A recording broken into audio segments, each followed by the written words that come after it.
మన తండ్రి అయిన దేవుని నుండి ప్రభు అయిన యేసుక్రీస్తు నుండి మీకు కృపయు సమాధానం కలుగును గాక. ఆమేన్. నేటి గొప్ప శుక్రవారము అను ఈ యొక్క ఆరాధన కొరకు దేవుని వాక్యాన్ని ఒక వచనాన్ని చదువుకుందాం. మత్తయి సువార్త 27వ అధ్యాయము 42వ వచనం. మత్తయి రాసిన సువార్త 27వ అధ్యాయము 42వ వచనం. వీడు ఇతరులను రక్షించెను, తన్ను తానే రక్షించుకొనలేడు. ఇశ్రాయేలు రాజు కథ ఇప్పుడు సిలువ మీద నుండి దిగిన ఎడల వాని నమ్ముదుము. ప్రార్థన చేసుకున్నాం. కృపగల తండ్రి, పరిశుద్ధుడా, మా అందరి రక్షణ కొరకు నాయన దీనుడిగా తగ్గించుకొని మా అందరి కొరకు ప్రభువా నీవు సిలువ మరణమును పొంది నీ మరణం ద్వారా మమ్మల్ని రక్షించుకున్నందుకు నీకు స్తోత్రం చెల్లించుకుంటూ మరొకసారి ఈ యొక్క గొప్ప శుక్రవారపు ఆరాధనలో పాల్గొన్నటువంటి భాగ్యమును సంఘబిడ్డలమైన మాకందరికి దయచేశారు. ఈరోజు ఎంతో గొప్ప దినం నాయన. మా కొరకు సిలువలో ప్రాణం పెట్టినటువంటి ఈ దినాన్ని నీ సన్నిధిలో చేరి 7 మాటలు మేము ధ్యానించుకొని విని గ్రహించి కైకొని ప్రభువా నీ వైపు చూచి రక్షణ పొందే భాగ్యాన్ని కలుగు చేయమని యేసు నామంలో ప్రార్థించి అడుగుతున్నాను తండ్రి. ఆమేన్.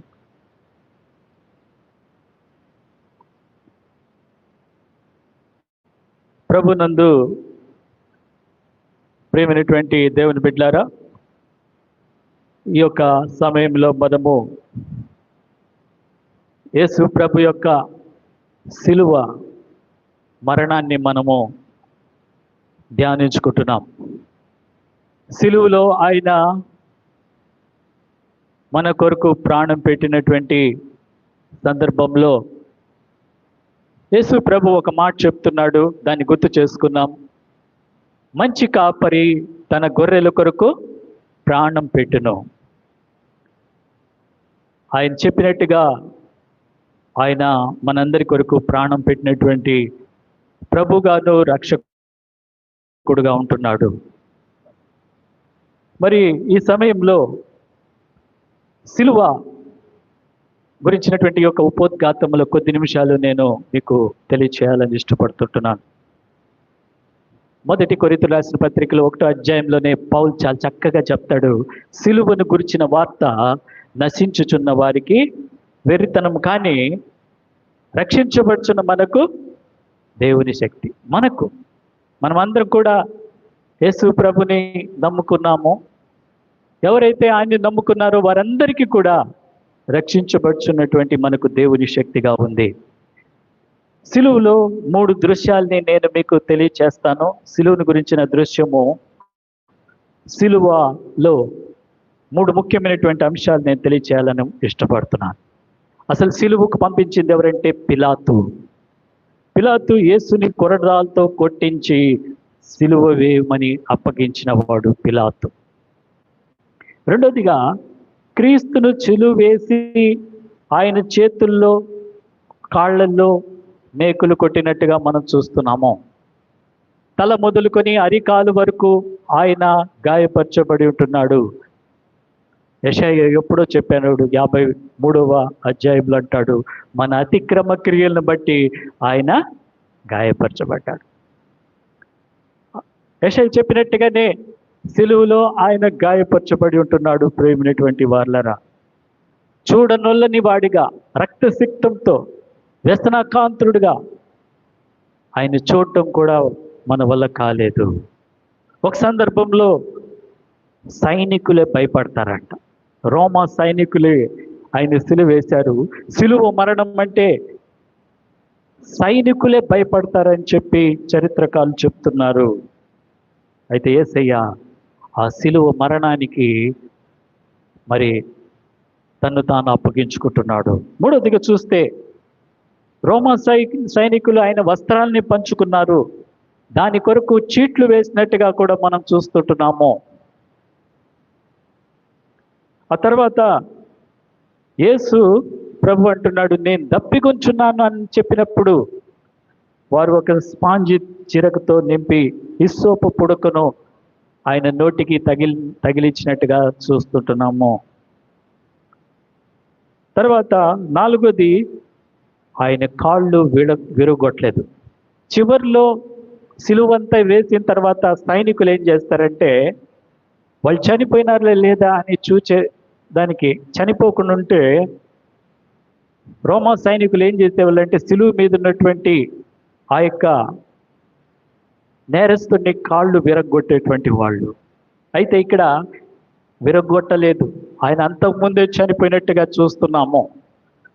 లేఖనంలో చెప్పబడినట్టుగా అతని ఎముకలలో ఒకటైనను విరువబడదను లేఖనము నెరవేర్చబడింది. సైనికులు యేసు ప్రభు యొక్క కాళ్ళు విరగొట్టలేదు, ఆయన ఎముకలలో ఒకటి కూడా విరచబడలేదు. దేవుని బిడ్డలారా, శరీరము చిత్రవధకు గురైంది కానీ ఆయన ఎముకలు ఏమాత్రం కూడా విరగొట్టబడలేదు. కాబట్టి ఇంతకుముందే చెప్పాను, సైనికులు సిలువ వేసినటువంటి ఆ సైనికులే సిలువ మరణాన్ని గురించి భయపడేటువంటి వారు. మరి ఇది మహా భయంకరమైనటువంటి దారుణమైనటువంటి మరణమని సిసేరా అనేటువంటి ఒక గొప్ప వ్యక్తి అంటున్నాడు. మరి ఈ యొక్క సిలువ మరణం అనేది రోమా ప్రాంతంలో ఉన్నటువంటి నేరస్తులకు, బానిసలకు విధించేటువంటి శిక్షగా ఉంది. ఆ ప్రాంతంలో రోమా ప్రభుత్వము నేరస్తులకు విధించే శిక్షే ఈ సిలువ మరణము. కాబట్టి మరి నేరస్తుని సిలువ శిక్ష విధించినప్పుడు వాళ్ళ ఆనవాయితీ ప్రకారం ఏం చేస్తారంటే, కొరడాలతో కొట్టేవాళ్ళు. నేరస్తుడిని కొరడాలతో కొట్టేవారు. యేసు ప్రభుని కూడా కొరడాలతో కొట్టినట్టుగా మనం చూస్తున్నాము. కాబట్టి ప్రభునందు ప్రేమైన వారులరా, సిలువ కొయ్య మీద ఆ యొక్క వ్యక్తిని అలాగే ఉంచి సిలువకు ఆనించి కాళ్ళల్లో చేతుల్లో మేకులు కొట్టేటువంటి పద్ధతి సిలువలో చూస్తున్నాం. అంతేకాదు, యేసు సిలువ భాగం పైన ఒక అక్షరం పెట్టారు, మీరు చూసుంటారు, ఐఎన్ఆర్ఐ అనేటువంటి ఆ అక్షరానికి అర్థము ఏంటంటే, యూదుల రాజైన యేసు అనే అక్షరం ఉంది. యూదుల రాజైనటువంటి యేసు, దాని అర్థం చూస్తున్నాం. తర్వాత డోలోరోసో, వయా డోలోరోసో. ఈ డోలోరోసో అంటే ఏంటంటే, యేసు ప్రభు సిలువనెత్తుకొని వెళ్ళినటువంటి మార్గము. 14 దగ్గరలా ఆయన సిలువను వెళ్ళినట్టుగా ఆ ప్రాంతంలో చూస్తున్నాము.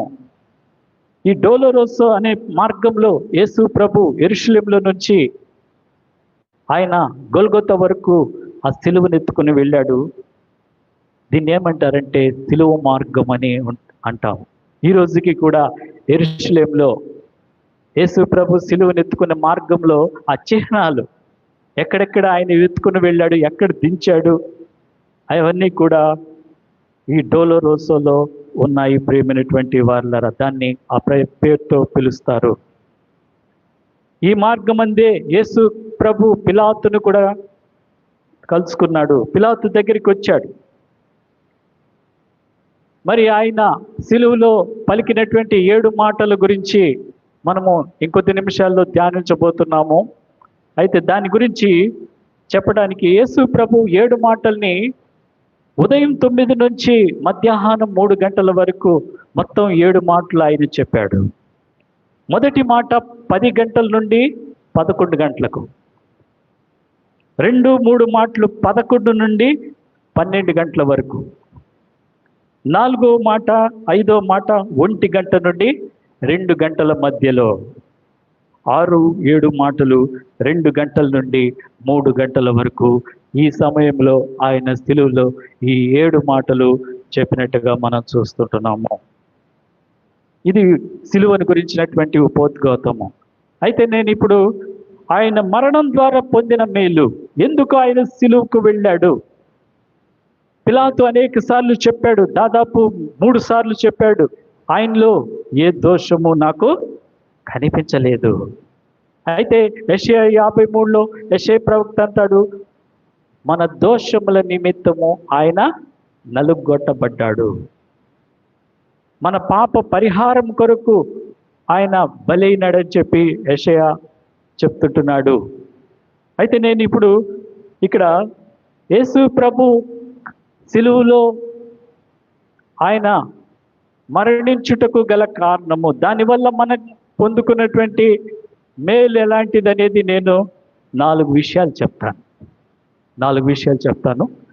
మొట్టమొదటిగా మొదటి తిమోతికి రాసిన పత్రిక 1వ అధ్యాయము 15వ వచనంలో పౌలు అంటాడు, యేసుక్రీస్తు ప్రభు ఎందుకు సిలువకు వెళ్ళాడు, ఎందుకు మరణానికి అప్పగించుకున్నాడంటే పాపులను రక్షించుటకు క్రీస్తు యేసు ఈ లోకమునకు వచ్చెను అను వాక్యము నమ్మదగినది, పూర్ణాంగీకారమునకు యోగ్యమైనది.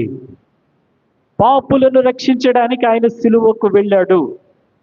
ఎవరు ఆయన పాపులు రక్షించడానికంటే దేవుని కుమారుడు, పరలోకము నుండి వచ్చినటువంటి దైవ కుమారుడు ఆయనే.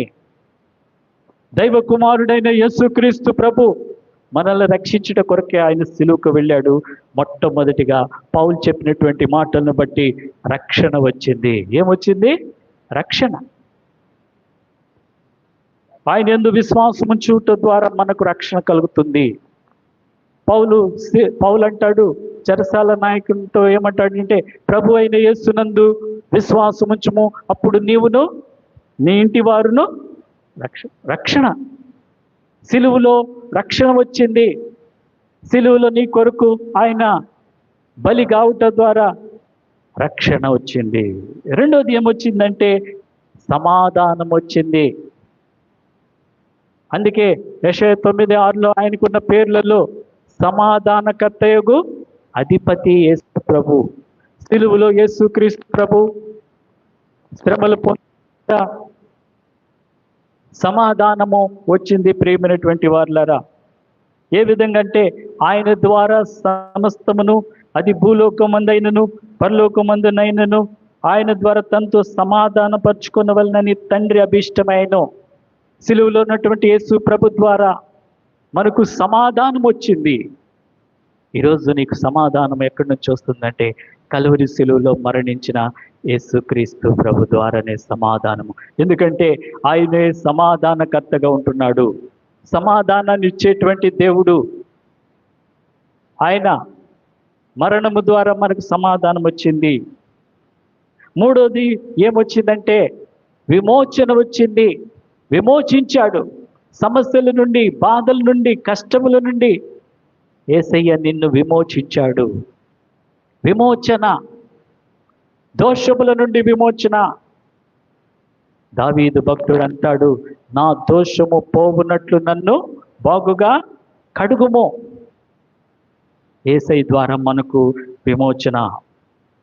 ఈ విమోచన గురించి పేతురు భక్తుడు భక్తకోటికి రాస్తూ మొదటి పేతురు రాసిన పత్రిక 1వ అధ్యాయము 19వ వచనంలో అంటాడు, అమూల్యమైన రక్తం చేత అనగా నిర్దోషమును నిష్కలంకమునగు గొర్రె పిల్ల వంటి క్రీస్తు రక్తం చేత విమోచించబడితేనని మీరు ఎరుగుదురు కదా.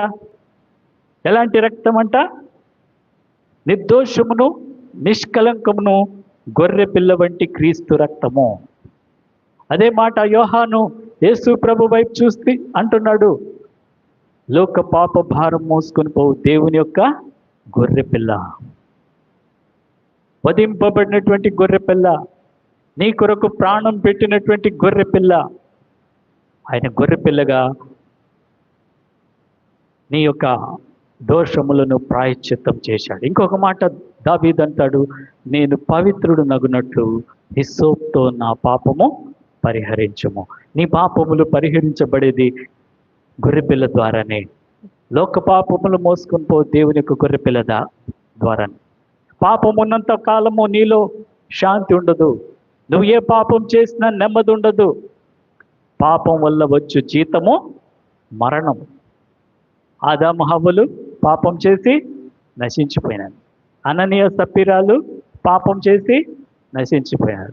ఇస్కరియోతు యూదా వెండి నాణ్యములకు యేసయ్యని అప్పగించి ఒక మాట అంటున్నాడు, నేను నిరపరాధి రక్తమును అప్పగించి పాపం చేశాను. పాపం చేసిన ప్రతి ఒక్కడు నశించిపోవలసిందే. ఆ నాశనం నుండి తప్పించడానికి యేసుక్రీస్తు ప్రభు ఉంటున్నాడు. లూకా సువార్త 19:10 ఉంది, నశించిన దాన్ని వెతికి రక్షించడానికి మనుష్య కుమారుడు ఈ లోకానికి వచ్చాడు, నశించిపోయిన వారిని. కాబట్టి దేవుని బిడ్డలారా, నశించిన దాన్ని వెతికి రక్షించడానికి ఆయన లోక పాప భారము మోసుకొని పోవు దేవుని యొక్క గొర్రె పిల్లగా ఉంటున్నాడు.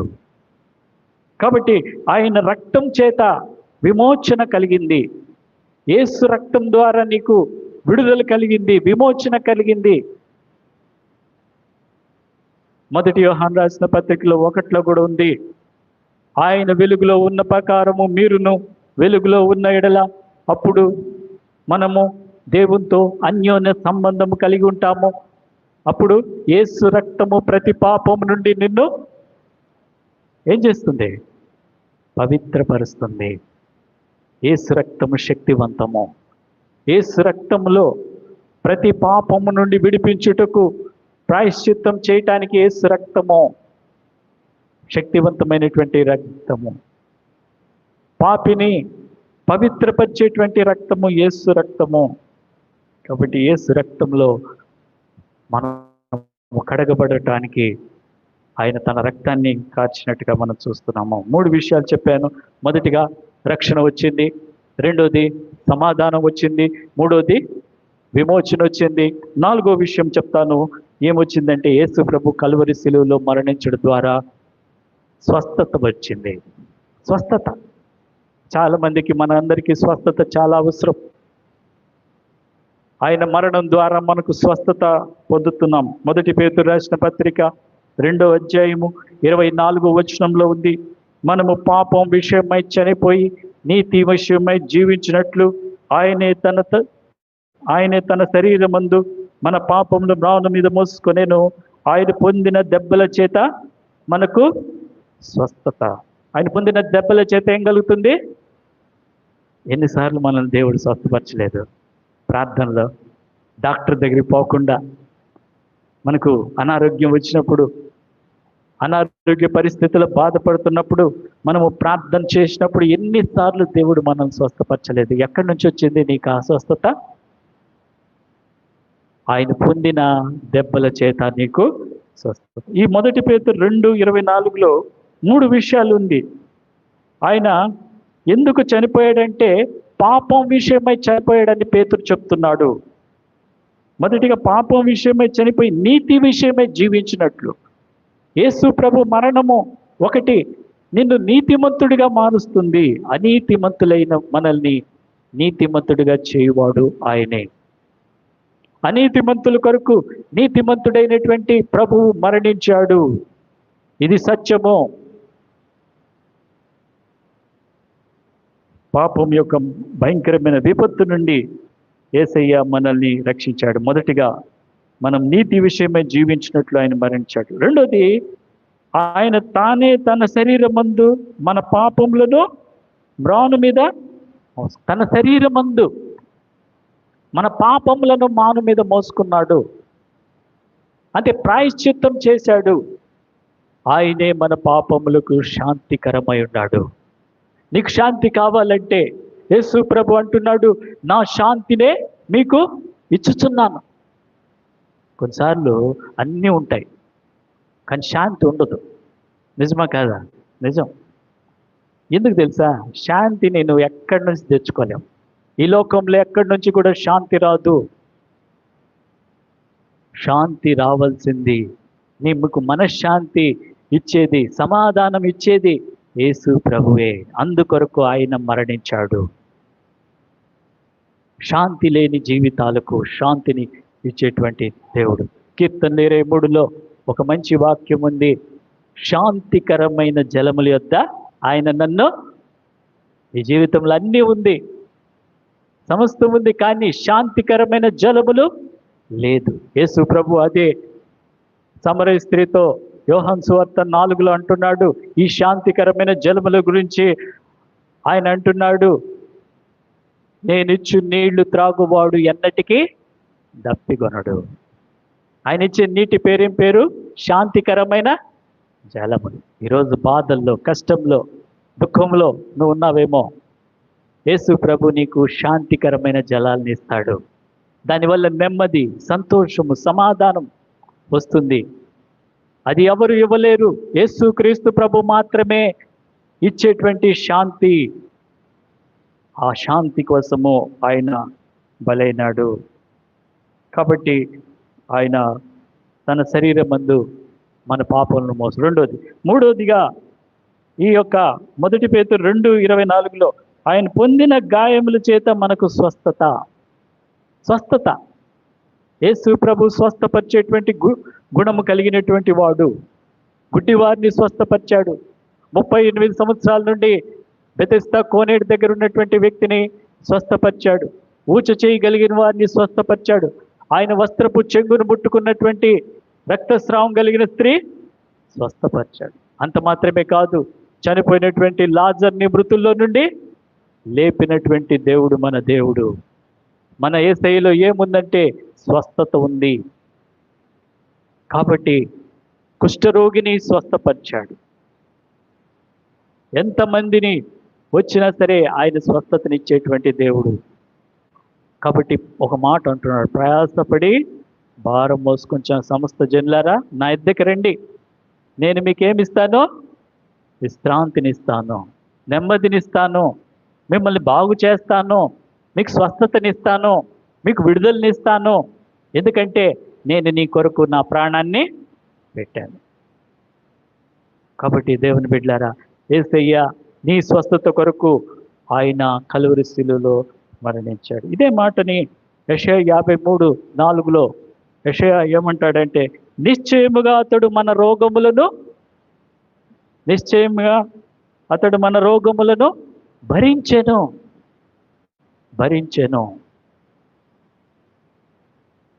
మన జీవితంలో మనం చాలా కాలం బ్రతకాలంటే స్వస్థత చాలా అవసరము. చాలామంది నేను గమనించినట్లయితే మనం అనారోగ్యంతో చాలామంది చనిపోతూ ఉంటారు. మన బంధువుల్లో కానీ ఎక్కడైనా చూస్తే డబ్బు ఉంటుంది, డబ్బున్నా కూడా ఎన్ని హాస్పిటల్కి పోయినా బాగు కాదు. డబ్బేమో ఉంటుంది, హాస్పిటల్కి వెళ్ళినా కూడా డాక్టర్లు కూడా కొంతసార్లు చికిత్స చేసిన ఆ రోగము బాగు కాదు. కానీ యేసయ్యని నమ్ముకుంటే నీ జీవితంలో ఉన్నటువంటి అనారోగ్యం విషయంలో స్వస్థత కలుగుతుంది. ఒక పాత నిబంధనలో ఒక మాట చెప్పి ముగించేస్తాను. నయమాను సిరియా దేశం నుంచి వస్తాడు, చాలా దూరం నుంచి వస్తాడు. తన మంది సైనికులు తీసుకొని ఎలీషా దగ్గరికి వచ్చినప్పుడు ఎలీషా దేవుని మాట చెప్తాడు. ఏమని చెప్తాడంటే, నా దేశంలో ఉన్నటువంటి నదిలో వెళ్ళి 7 సార్లు మునుగు, నీకు స్వస్థత వస్తుంది. ఎవరు చెప్తున్నారు అని అడిగాడు. నా దేవుడు చెప్తున్నాడు. దేవుని మాట చెప్పాడు. ఎలీషా చెప్పినట్టుగా పాత నిబంధనలో ఉన్నటువంటి ఒక అన్యుడు, సిరియా దేశపు సైన్యాధిపతి నయమాను మొదట్లో ఒప్పుకోకపోయినా ఆ తర్వాత మనసు మార్చుకొని వెళ్ళి ఎలీషా చెప్పిన మాట ప్రకారము యోర్దాను నదిలో 7 మార్లు మునిగినప్పుడు అక్కడ నేను చదివాను, అతని దేహం అంట పసి పిల్లల దేహం వలె, నాకు చాలా ఆశ్చర్యం వేసింది, పసి పిల్లల దేహం వలె అయిందంట. కుష్ఠరోగం పోయింది, కుష్ఠరోగం బాగైంది. ఈ రోజుకి యేసయ్య నిన్ను స్వస్థపరిచేటువంటి దేవుడుగా ఉంటున్నాడు. కాబట్టి దేవుని బిడ్డలారా, ఈ 4 విషయాలను బట్టి యేసయ్య కలువరి శిలువలో మనకి ఆ గొప్ప ఆధిక్యతనిచ్చాడు. ఏమిచ్చాడు? మొట్టమొదట రక్షణ, రెండోది సమాధానం, మూడోది విమోచన, 4వది స్వస్థత. ఈ 4 కూడా 7 మాటలు ధ్యానిస్తున్నటువంటి మనందరికీ ఈ గుడ్ ఫ్రైడే రోజు దేవుడు ఇచ్చినట్లుగా పరిశుద్ధాత్మ దేవుడు నీకు సహాయము దయచేయను గాక.